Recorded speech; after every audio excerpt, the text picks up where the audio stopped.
আসসালামু আলাইকুম ওয়া রাহমাতুল্লাহ। দর্শক, আজকের ভিডিওতে আমরা জানব স্বপ্নে মাছ দেখার ব্যাখ্যা। ইমাম ইবনে সিরিন রাহিমাহুল্লাহ বলেন, স্বপ্নে মাছ দেখা সাধারণত রিজিক, কল্যাণ ও সুখবরের প্রতীক। তবে স্বপ্নের অবস্থা অনুযায়ী এর অর্থ ভিন্ন হতে পারে। স্বপ্নে মাছ দেখার সাধারণ ব্যাখ্যা: যে ব্যক্তি কোনো চাকরি বা জীবিকার সন্ধানে থাকে এবং স্বপ্নে মাছ দেখে, এটি ইঙ্গিত করে যে সে শীঘ্রই কাজ বা জীবিকার সুযোগ পাবে।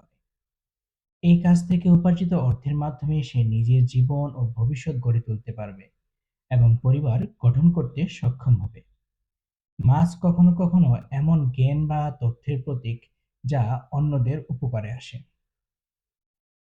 অসুস্থ ব্যক্তির জন্য স্বপ্নে মাছ দেখা: অসুস্থ ব্যক্তি যদি স্বপ্নে মরা মাছ মাটিতে পড়ে থাকতে দেখে, তাহলে এটি মৃত্যুর নিকটবর্তী হওয়ার ইঙ্গিত হতে পারে। কিন্তু যদি সে পানির মধ্যে মাছকে সাঁতার কাটতে বা খেলতে দেখে, তাহলে এটি তার শীঘ্রই সুস্থ হওয়ার সুসংবাদ হবে ইনশাআল্লাহ।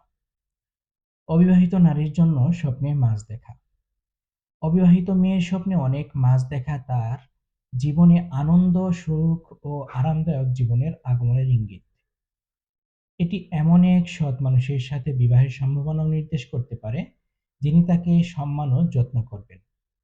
যদি কেউ তাকে স্বপ্নে মাছ উপহার দেয় এবং সে গ্রহণ করে, তাহলে এর অর্থ হতে পারে সে একজন যোগ্য স্বামী পাবে অথবা কোনো ভালো প্রতিষ্ঠানে চাকরির সুযোগ পাবে ইনশাআল্লাহ।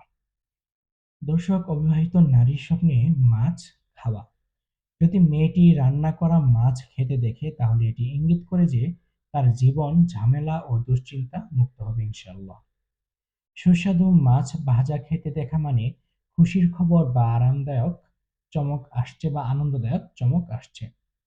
কখনো এটি উত্তরাধিকার বা হঠাৎ অর্থপ্রাপ্তির ইঙ্গিত হতে পারে, যা তার জীবনে পরিবর্তন আনবে ইনশাআল্লাহ। বিবাহিত নারীর জন্য স্বপ্নে মাছ দেখা: বিবাহিত মহিলা যদি স্বপ্নে মাছ কিনতে দেখেন, তাহলে এটি বোঝায় যে তিনি পরিবারের সুখের জন্য অনেক ত্যাগ স্বীকার করেন। তার প্রকৃত সুখ আসে সন্তানদের সাফল্য, তাদের আনুগত্য এবং সৎ স্বামীর ভালোবাসা থেকে। যদি তিনি স্বপ্নে মাছ পরিষ্কার করে রান্না করেন, তাহলে এটি নির্দেশ করে তার পরিবারে শান্তি, স্থিতিশীলতা ও ভালোবাসা রয়েছে এবং এমন কোনো সমস্যা নেই যা তাকে কষ্ট দিচ্ছে। দর্শক, আজকের ভিডিওটি এই পর্যন্তই। আমাদের ভিডিওটি ভালো লেগে থাকলে লাইক এবং কমেন্ট করতে ভুলবেন না। আর যদি আপনি আমাদের চ্যানেলের নতুন দর্শক হয়ে থাকেন, তাহলে চ্যানেলটি সাবস্ক্রাইব করে আমাদের সাথেই থাকুন। আসসালামু আলাইকুম ওয়া রাহমাতুল্লাহ।